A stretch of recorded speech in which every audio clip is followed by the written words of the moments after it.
This program aims to find solutions to your medical queries. It seeks answers to common health problems that have been hounding you. We will help you out in finding answers to your medical concerns. Good evening, everyone. I'm Angel Jacob, and this is MedTalk, your weekly on-air health consultation here on 9TV.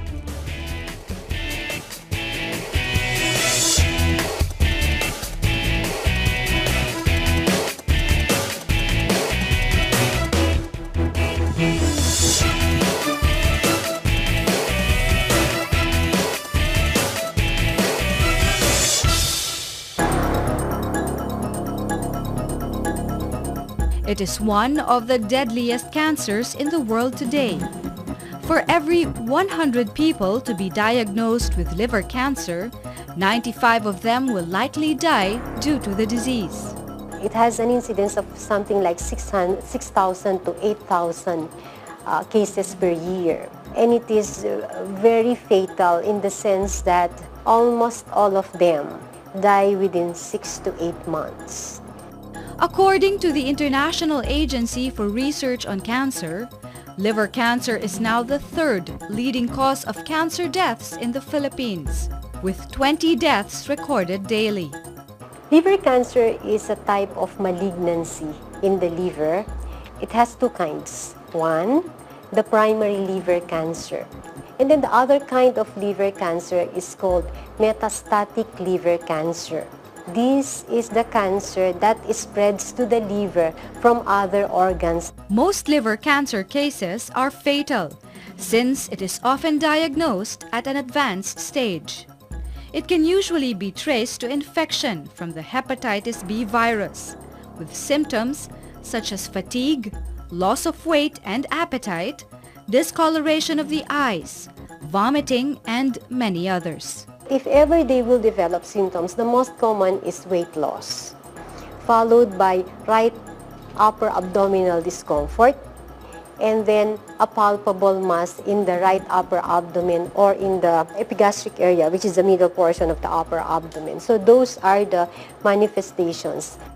Other known risk factors include cirrhosis, or the formation of scar tissue in the liver, diabetes, obesity, and non-alcoholic liver disease.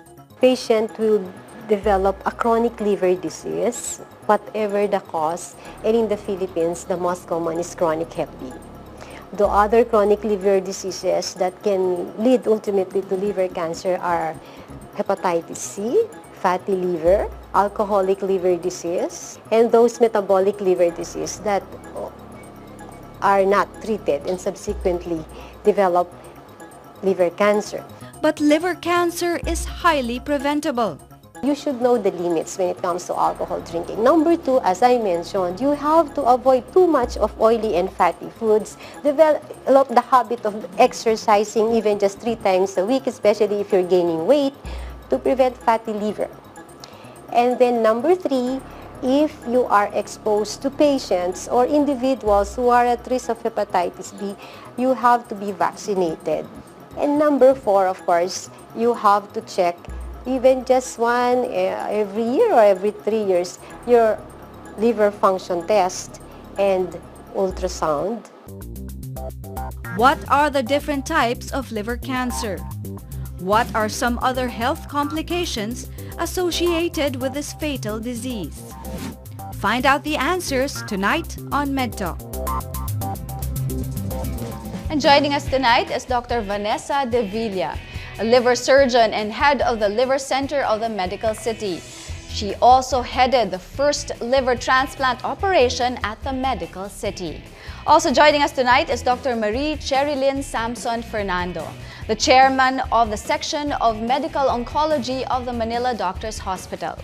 You may join the discussion by calling our hotline at 548-4678. Good evening, doctors. Welcome to the show. Good evening. Good evening. September is Liver Cancer Awareness Month. And before we get into understanding and learning more about liver cancer, let's first educate us first on the function of our liver. Dr. De Villa, let's start with you. Okay. The liver is the largest solid organ of the body, it's about 2% of one's body weight. So if you're a 60 kilogrammer, it will weigh about 1.2 kilograms, roughly. So the liver has many functions. It's a gland. It's a very big gland. Number one, it's a factory. It produces substances, proteins that the body needs for metabolism, like albumin, clotting factors, help in clotting blood. It detoxifies. It helps detoxify blood from harmful substances like alcohol, drugs. It produces bile as well, and bile is important in digestion of food, especially fat, breaking it down to substances that can be easily absorbed by the body. It's also a storage organ, for simple sugars, vitamins, and iron that can be used when the body needs them. And it also is important in the breakdown of ammonia into urea, which is important, again, in the metabolism of the body. So many different functions of our liver. Yes. I didn't realize that it had all these functions, and maybe because we don't see it, you don't notice it, but it does so many wonderful things to our body to keep us healthy. Yes. And when we neglect our liver, it causes so many different types of illnesses, and one of the biggest illness or disease that the liver can have is liver cancer. That's correct. Yes. So what causes liver cancer? Now we know the function of our liver.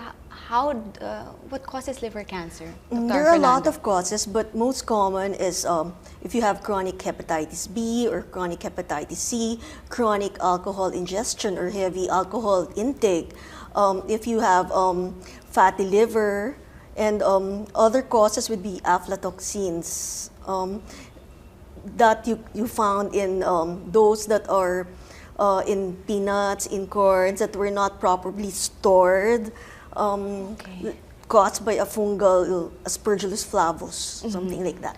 And these that you've mentioned are not genetic in any form. They are acquired. It can be passed from a mother to a child if the mother has hepatitis B. Okay, and briefly, how does one contact hepatitis B again and see? So hepatitis B, you can get it from blood transfusions, primarily hepatitis C from infected needles. And the alcohol, you mentioned alcohol abuse as well. Yes.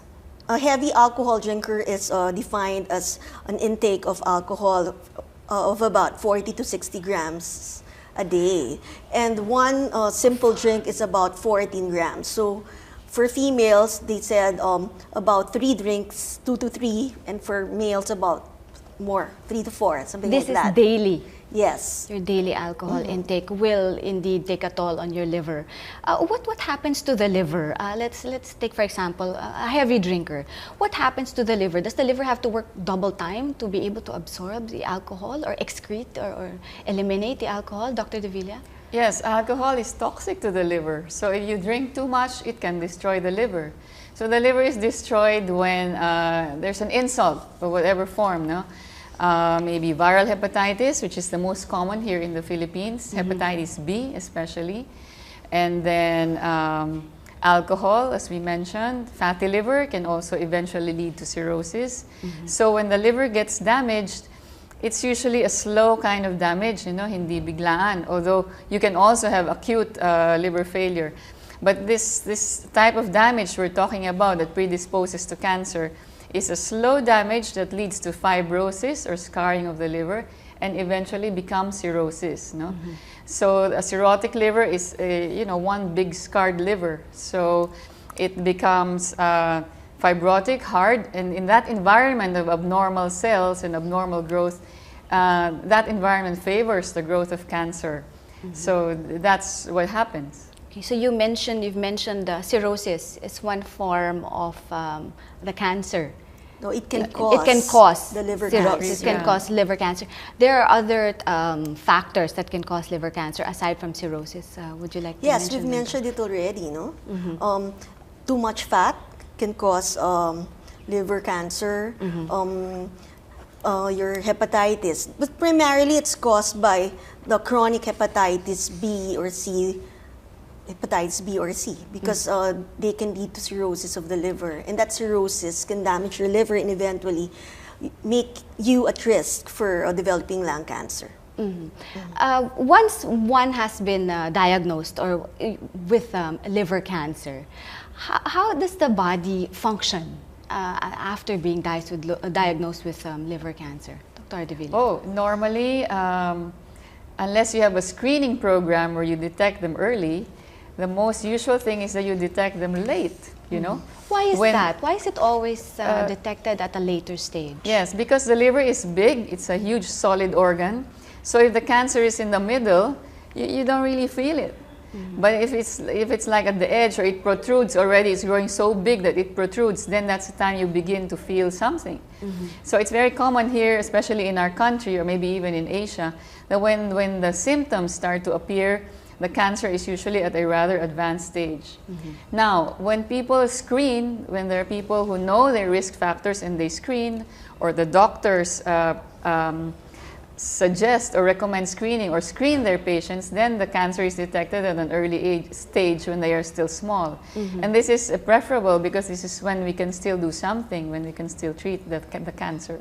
So when you know that you're predisposed to liver cancer, then all the more you should be more vigilant and you should go for screening. Yes. How often should the individual do screening once they know that they're predisposed to liver cancer? It depends. If you're cirrhotic, you can do liver ultrasound combined with a blood test like an alpha-fetoprotein every 6 months. So cirrhotic meaning you're prone? Scarred. You have cirrhosis. You have You have cirrhosis. cirrhosis, okay. Scarred fibrosis of the liver with nodules. Depends on Like the degree of what we saw on cirrhosis. the video, no? So there are people who are more prone to cirrhosis and there are others who have a different cause for liver cancer. Isn't that correct? Yes. Yes. It has been found now that patients with chronic hepatitis B, sometimes even if they do not have cirrhosis yet, but they have a long-standing infection already, they may develop this. And diabetes is now associated with development of liver cancer as well. We may see them even when they are not yet really, they do not have full-blown cirrhosis yet, but they may already have some fibrosis or scarring, parang may tama na yung liver. And then it's also associated with metabolic syndrome. These are the things that we see now associated with liver cancer. You mentioned, before we cut to a break, you mentioned may tama na yung liver. So, on the outside, hindi naman mapapansin kung may tama na yung liver. It's upon consultation with a doctor, no? Briefly, the signs or the symptoms that will manifest once your liver is already scarred or damaged. It depends actually. Initially, you don't have any symptoms, but later you can have abdominal pain, you can have weight loss, you don't feel like eating. At later stages, you can have ascites, meaning you have fluid in the abdomen, or you can be jaundiced, naninilaw at the later stage. Okay. Doctors will talk more about liver cancer. We'll talk more about the symptoms. We'll talk about the treatment and diagnosis. All that and more when MedTalk returns.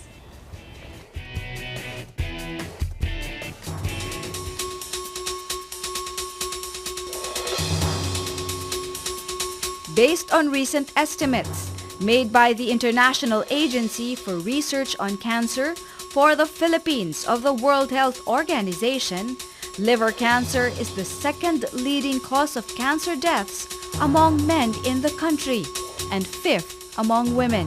Worldwide, infection from the hepatitis B virus accounts to 53% of primary liver cancer cases.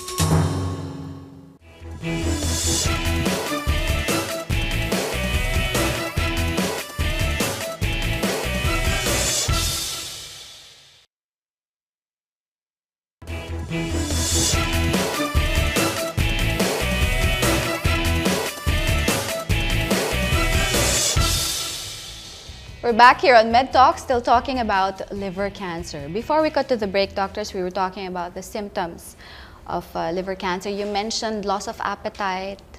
Is this even without loss of appetite or losing weight, even without trying? Yes, it's like that. So patients normally complain of bloatedness, bloating, that they could not really explain, and then easy fatigue, they get tired easily, loss of appetite, as you said, and then their skin color changes. Eventually, they also develop yellowing of the eyes.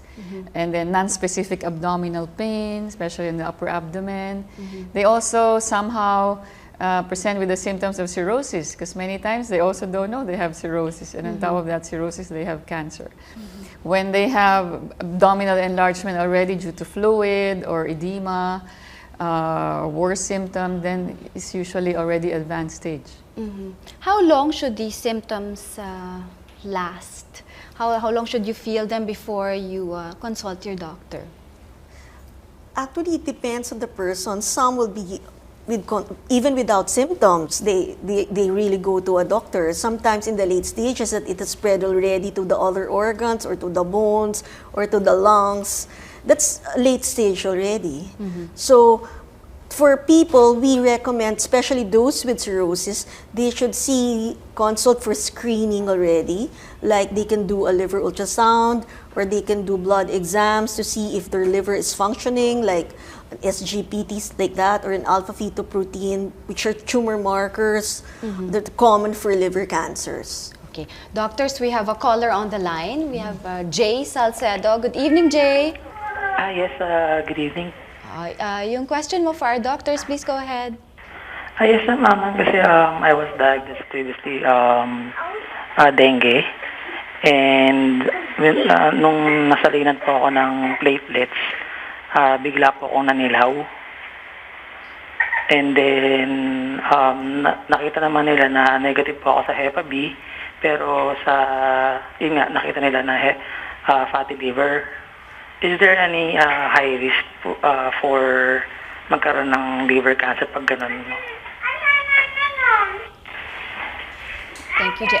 Yes, let's start. Yes, if you are obese, if you have fatty liver, you have diabetes, yes, you are prone to liver cancer. And for his case, he also had blood transfusion. But, you know, it takes decades to have liver cancer, no? So it takes decades. So what do you suggest that Jay would do at the moment? Preventive? Is there any measure that you can do? From the dengue, no? So yeah, I would suggest he consult a liver specialist or a gastroenterologist and have his liver function tested. Okay, Jay. Maybe you can also have an ultrasound again. All right, thanks. Okay, you're welcome. Thank you for calling. Doctors who are prone to liver cancer, aside from those we've mentioned earlier, are there other types of individuals who are more prone than others? Dr. Devilla. Well, as we said, we're talking about primary liver cancer here, right? That it originates from the liver. Basically, those who are prone are those who have chronic hepatitis B. And again, we go back to those who have cirrhosis. All people who have cirrhosis of any cause are those who are most prone to liver cancer. And then the diabetics, but not all of them. And then people who have fatty liver and what we call the metabolic syndrome. Yung hypertensive, obese, it's a conglomerate of symptoms that usually also lead to some damage in the liver.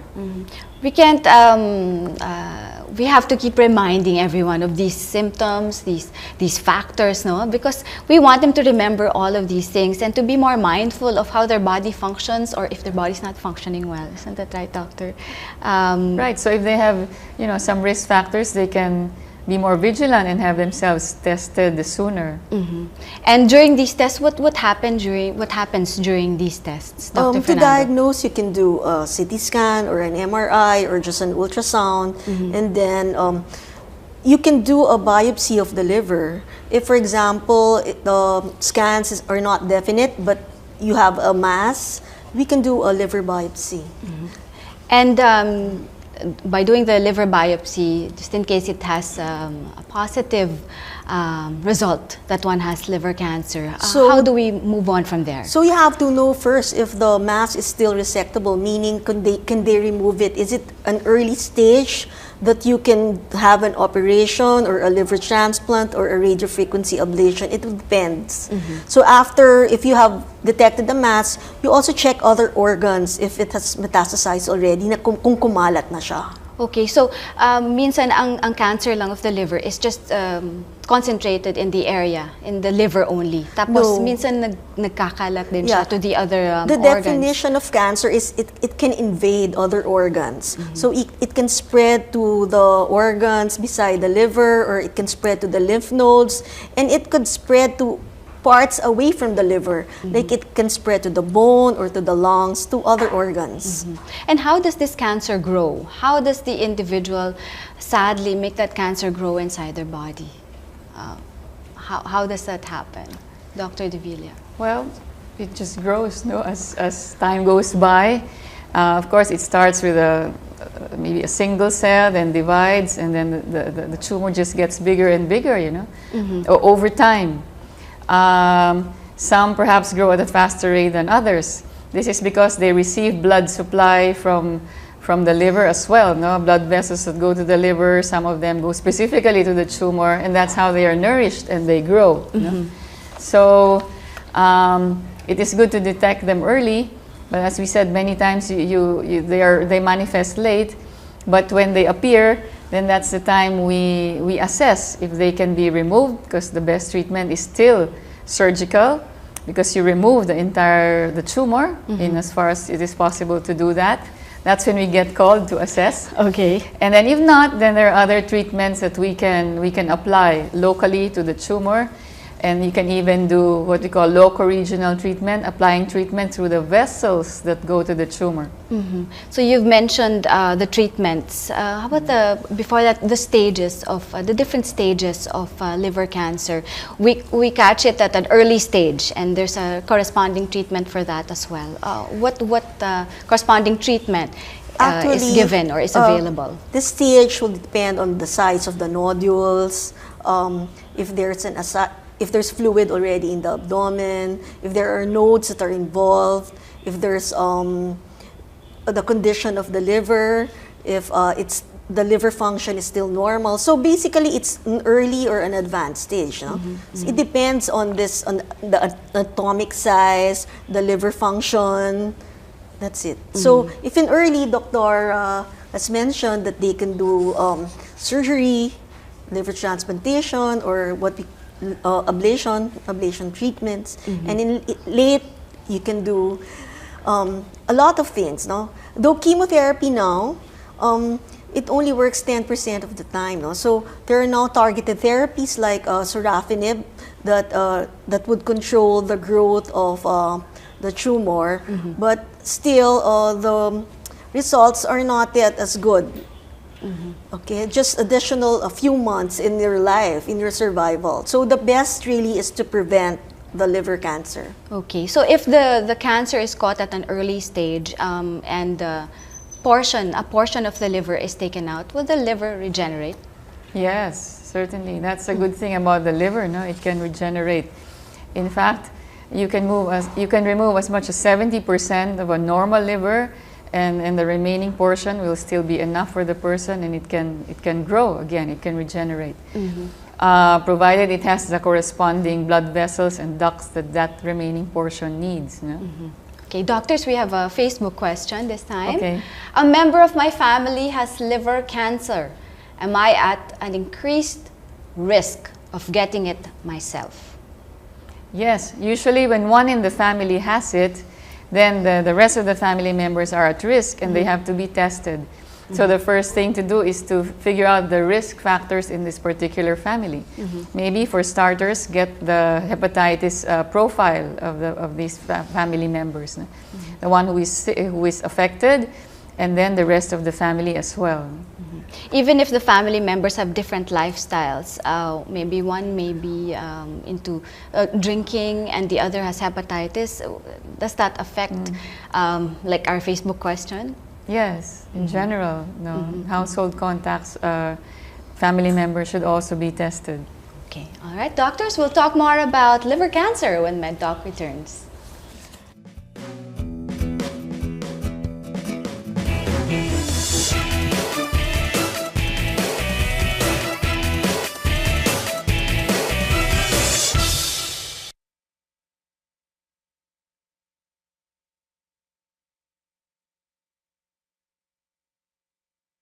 We're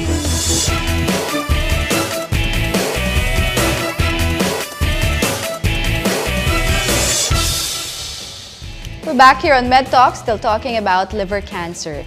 You may join the discussion by calling our hotline at 548-4678. Doctors, we have another caller on the line, June Gonyo. Good evening, June. Hello, good evening, Doktora. Opo. Tatanong ko lang po kung what are the manifestations of a person suffering from fatty liver? What's the manifestation? What do they feel? Sometimes they are symptomatic. You don't feel anything. But we can see fatty liver is very prone for patients who are obese, very common also in diabetics. Diabetes. What else, Doktora? Okay. Ano pa, Doktora, are the other manifestations? For fatty liver? For fatty liver, no, June? Is that tama? Yes, ma'am po. For fatty liver. Usually, wala ngang manifestation is ang fatty liver. You detect it on ultrasound. So, it's very common here in the Philippines, happens to be. So, when they get an ultrasound for whatever reason or another, then they're diagnosed with fatty liver. So, if it's only mild, moderate, maybe you don't feel anything. But if it's severe, then there's some heaviness associated with it. As Dr. said, it's seen in people who are diabetic, those who have insulin resistance, overweight, obese people. Those are the ones who have fatty liver. No? June? Okay, Yes, ma'am po. Okay na yung answer ng ating mga doktora? Okay lang po. Thank you po. Okay, you're welcome. Salamat din. Thank you po. Okay. We always have to remind them, no, of you don't have to have the symptoms. For Yes, you initially, you don't feel anything. And more especially when you're predisposed to the cancer, no? That's the time you should be more vigilant Yes. in taking good care of your body and watching out for unusual signs or symptoms Because that may fatty happen. liver can be just fat or fat plus inflammation. That's the more dangerous thing. They call it NASH, no? Non-alcoholic steatohepatitis. When you have fat plus some inflammation, this is the condition that can predispose to scarring and ongoing insult to the liver that may eventually lead to cirrhosis. So there are people whose cirrhosis we do not know the cause of. So many times they are what we call burnout NASH, or a fatty liver that has led eventually to cirrhosis. So prevention is Prevention, indeed key. lifestyle, diet, exercise. All of these things that we should always keep in mind and that we should always remind everyone of. Doctors, prevention. Let's talk about prevention so that you know, we may be more aware of do we avoid? How can we avoid liver cancer? For scarring of the liver. For those people who are health workers who are exposed to blood, they should at least have a vaccination with anti-hepatitis B. And then also, you protect yourselves from when you're handling blood. For example, hepatitis C is caused by infected needles. So be careful when handling needles. And then for fatty liver, of course, you start dieting now, avoid fatty foods, and exercise. And avoid drinking, because majority of your liver cancers are caused by alcohol intake. Occasional drinking is fine. It's okay. Yeah. It's okay. Occasional is fine, but not heavy drinking. Okay. All right. There's a difference. There really is a difference between heavy drinking and occasional drinking. And once that you have acquired that habit of heavy drinking, then it can lead to liver cancer and cirrhosis and then liver cancer. There are treatment options available. There is a cure. There is a remedy for that, Dr. De Villa. Yes, certainly. So when we detect cancer, the treatment will depend on the extent of the tumor in terms of size, number, and location. So that's when we get asked to assess whether you can remove a portion of the liver that has a tumor to aim for cure. You can remove it entirely, no? Sometimes it's quite extensive and the liver is cirrhotic, then that's when we think of liver transplantation. Okay. But it can be applied to tumors within certain criteria that we call, criteria of liver transplantation for liver cancer, based mainly on size and number, the tumor burden. So if there's any cancer that can be treated with transplantation, it's liver cancer. Now, if you detect them early, maybe you do not even have to operate. There are treatments that can be applied locally to the tumor, local ablation. One of them is RFA, radiofrequency ablation, that uses heat delivered through a special probe into the liver, into the tumor, and you burn it. You literally cook the tumor or kill it with heat. You can also do chemical ablation by injecting alcohol. That's when they are small. But when they are already big, or when they can no longer be resected, removed through surgery, that's when we apply treatments through the vessels that go to the tumor, or loco-regional treatment through the arteries.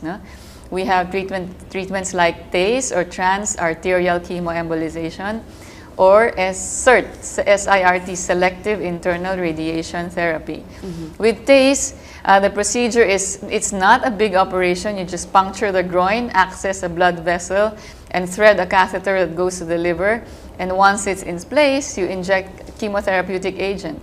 Now for SIRT, what we inject are radioactive beads that are deposited into the liver, directly into the tumor, and sort of emit local radiation to try to shrink the tumor and prevent it from growing. So these things can be done now. And these treatment options that are available, or that you've mentioned, are done here in the country? Yes, they are available in the country They already. are available in the country. Any other advice you'd like to share with all our viewers? We've mentioned lifestyle. We've mentioned not to drink too much. Correct. We've mentioned exercise. What other tips or advice would you like to share with all of them? Let's start with you, Dr. Fernando. Number one, you avoid smoking, you avoid drinking, you live a healthy lifestyle. You try not to prevent only liver cancer, but all the cancers, because most of them are preventable. If you are at risk, you try to have your vaccination, you have to be screened. You have to be aware that even if you're asymptomatic, you don't feel anything, you can have liver cancer. Dr. De Villa? Well, basically, take care of your liver, live a healthy lifestyle, avoid anything that may injure your liver, and probably test yourself for hepatitis B, because the country is endemic for hepatitis B. So for starters, you may want to know if you have Hep B or not. Check for the antibody as well, because if you don't have the antibody, you've never been exposed, then you're a candidate for vaccination or immunization. And we strongly encourage that to help the liver. But in general, healthy lifestyle, diet, exercise, and avoid anything that may injure the liver. Lastly, it's Liver Cancer Awareness Week. Any support groups that are, that are happening this month that you would like to share with all of us? For those who are interested to attend cancer, we have a cancer convention. The Philippine Society of Medical Oncology will have a convention next month. So we will not be only tackling liver, but all the malignancies as well. So those who are interested, they can attend. Okay, so thank you very much, Dr. Fernando and Dr. De Villa. Thank you very much for educating all of us on liver cancer. Thank you also. All right, when we come back, get to know more options on preparing for and treating a serious disease such as liver cancer. All these and more when MedTalk returns.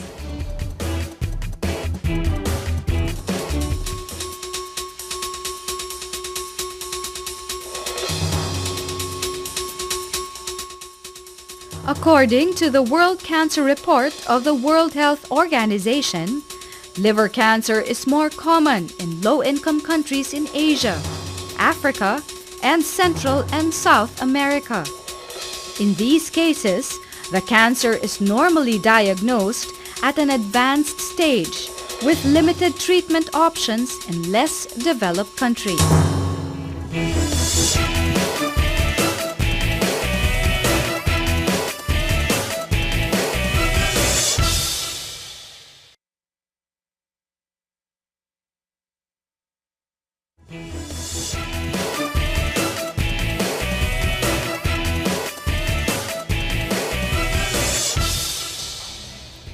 We're back here on MedTalk, still talking about liver cancer. This time we have with us Dr. Mayda Jimenez Conda. She's the Assistant Vice President of the Providers Network Management of Fortune Care. Also with us is Dr. Gerard Perlas, Head of the Digestive Endoscopy Section of the MCU Hospital and the Medical Director of the Perlas Polyclinic. Today, they both have something to share with us in our fight against liver cancer. Good evening, doctors. Welcome to the show. Good evening, Angel. Dr. Perlas, how intensive is the treatment for liver cancer? The treatment of liver cancer is highly intensive. It entails a lot of cost, no? Unfortunately. First of all, regarding the diagnostic procedures, you need to do, aside from the ultrasound, you need a CT scan, and MRI. For starters, these are quite expensive tests. Then the next one, your doctor would have to classify the stage of your disease, no? Whether it is localized resectable, meaning it's still, you could still do surgery for this type of patients. If it is the second one, if it is localized unresectable, no? Unfortunately, surgery cannot be done to these patients, no? But you could do ablation treatment as mentioned by our earlier speakers. And for advanced cases, no?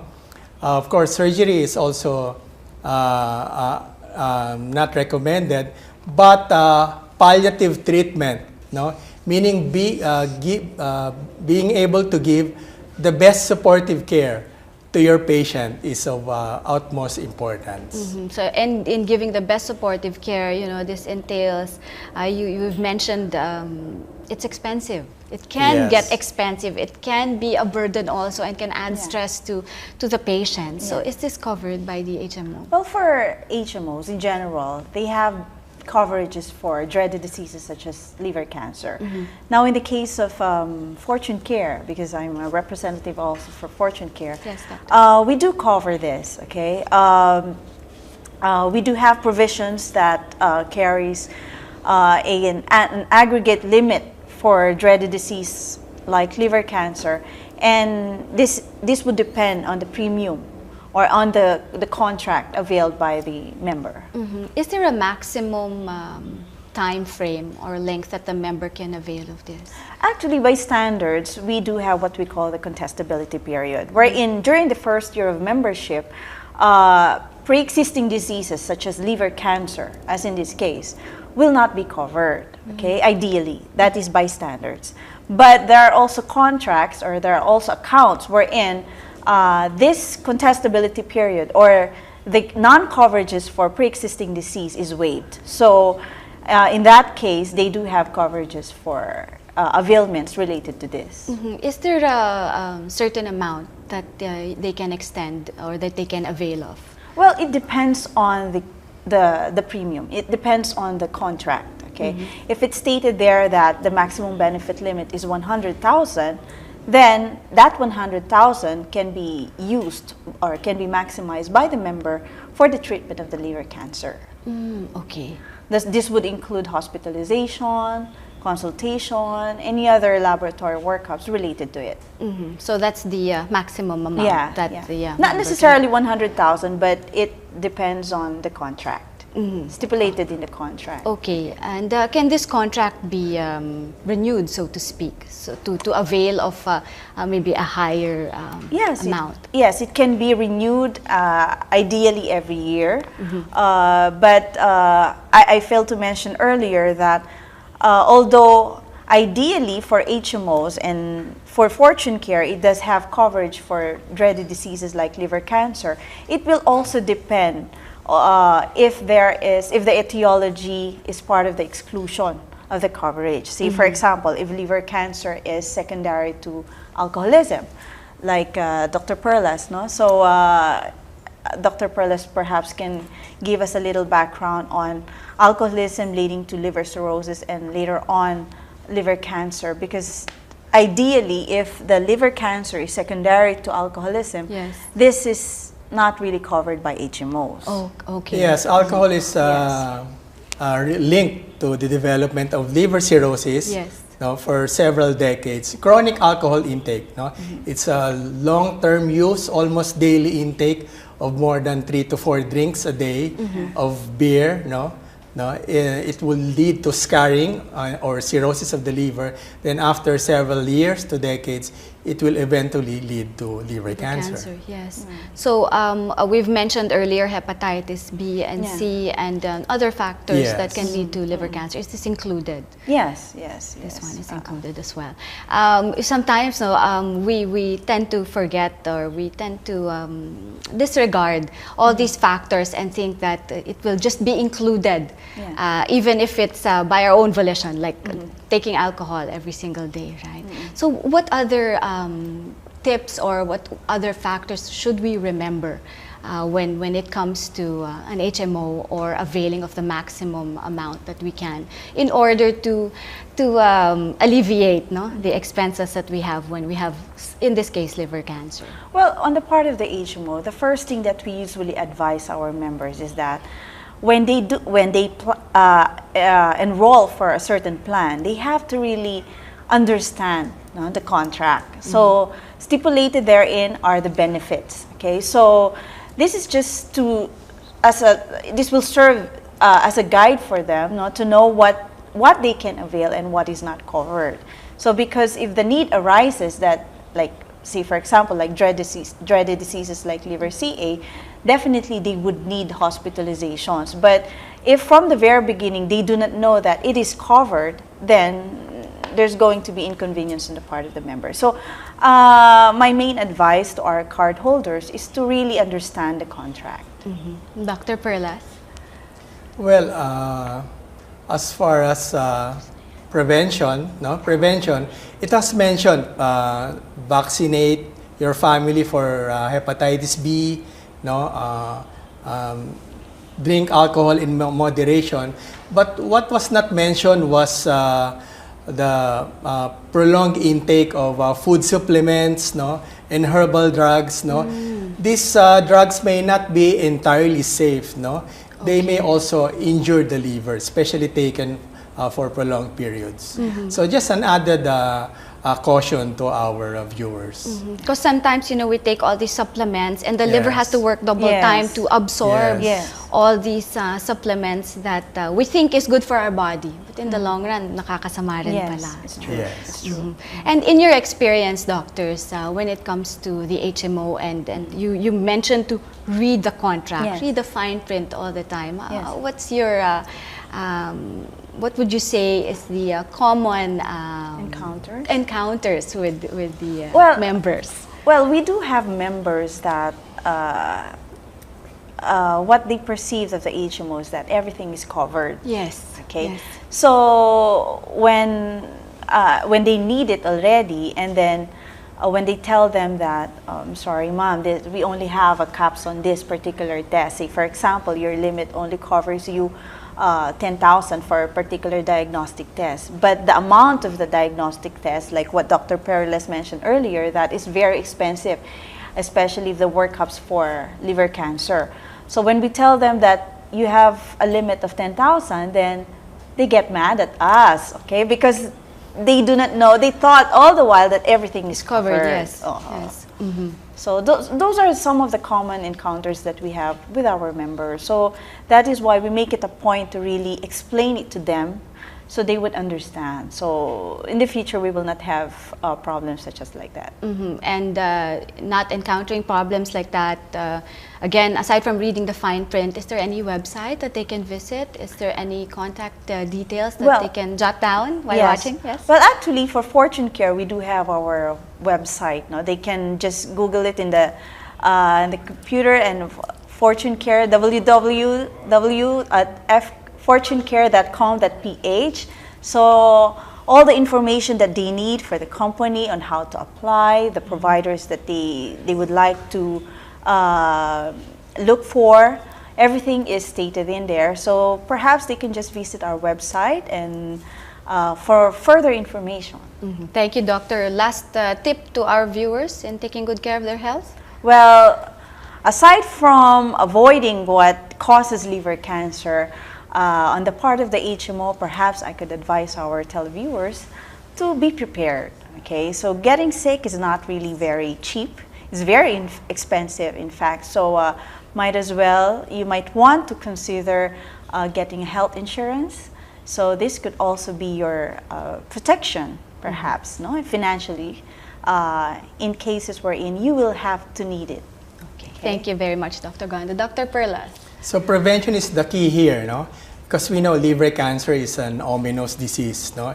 It entails a lot of costs. So prevention cannot be overemphasized. As mentioned before, everything in moderation, alcohol, intake of fatty foods, adequate exercise, avoid unnecessary drugs, not recommended by your doctor. So thank you very much once again, Dr. Perlas, Dr. Gonda. Thank you. Our pleasure. See you again next Tuesday, 7 p.m. here on MedTalk, your scheduled on-air consultation on 9TV. This is Angel Jacob. Take care, everyone. Good night.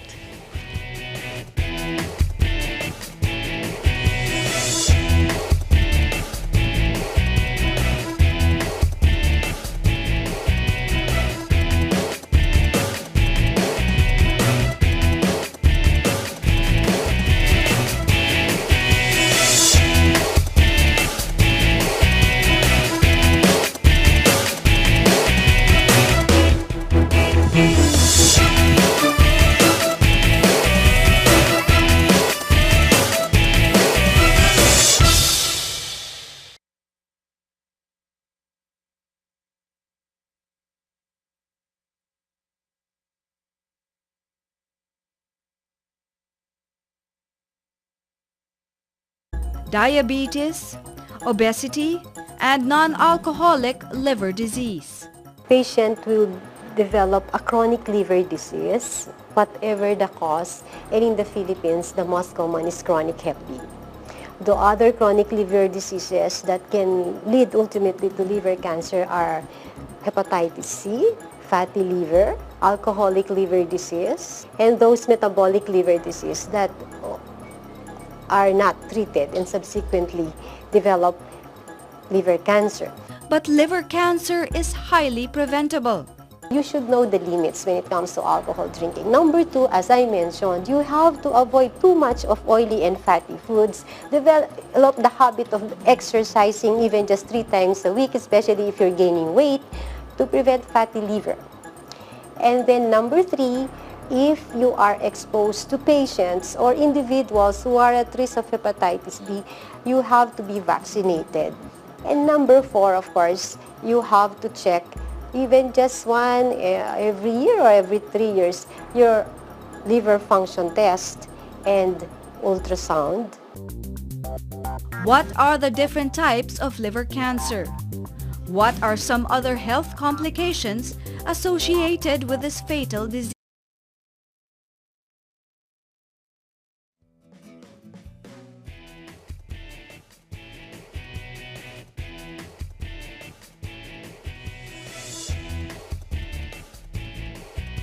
This program aims to find solutions to your medical queries. It seeks answers to common health problems that have been hounding you. We will help you out in finding answers to your medical concerns. Good evening, everyone. I'm Angel Jacob, and this is MedTalk, your weekly on-air health consultation here on 9TV.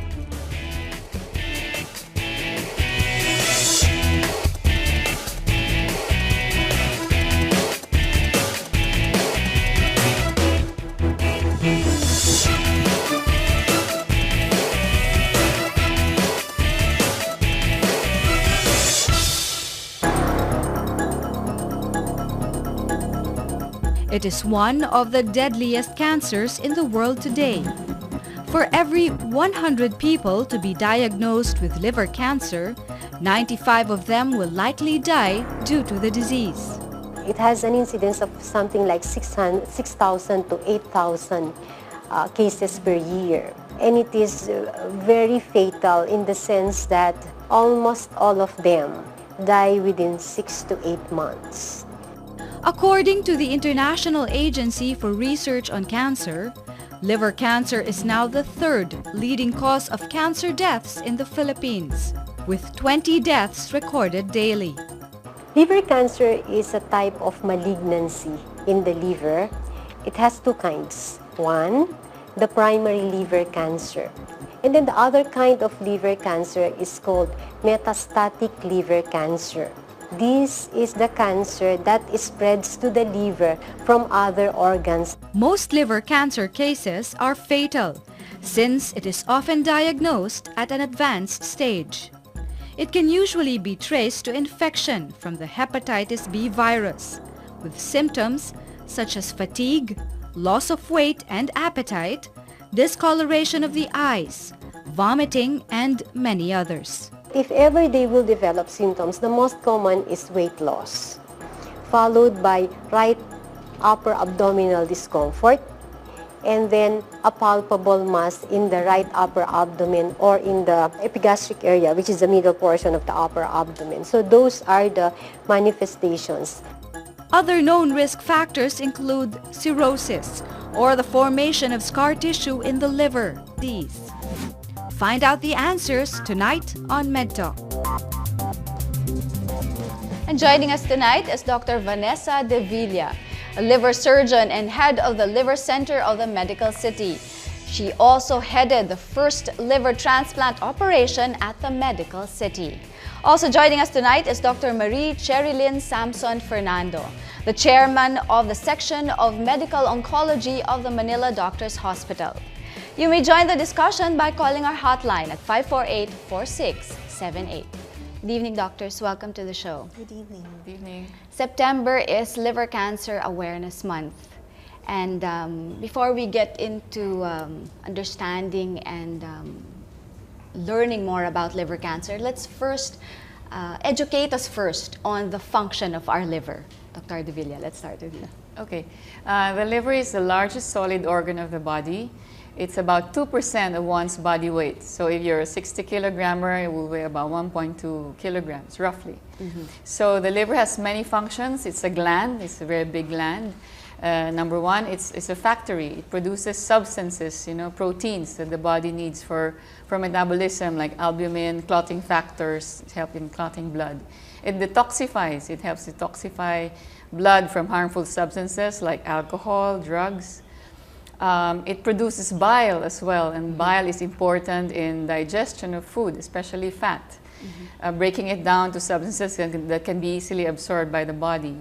It's also a storage organ, for simple sugars, vitamins, and iron that can be used when the body needs them. And it also is important in the breakdown of ammonia into urea, which is important, again, in the metabolism of the body. So many different functions of our liver. Yes. I didn't realize that it had all these functions, and maybe because we don't see it, You don't notice it, but it does so many wonderful things to our body to keep us healthy. Yes. And when we neglect our liver, it causes so many different types of illnesses, and one of the biggest illness or disease that the liver can have is liver cancer. That's correct. Yes. So what causes liver cancer? Now we know the function of our liver. What causes liver cancer? Dr. There are a lot Fernando. of causes, but most common is if you have chronic hepatitis B or chronic hepatitis C, chronic alcohol ingestion or heavy alcohol intake, if you have fatty liver, and other causes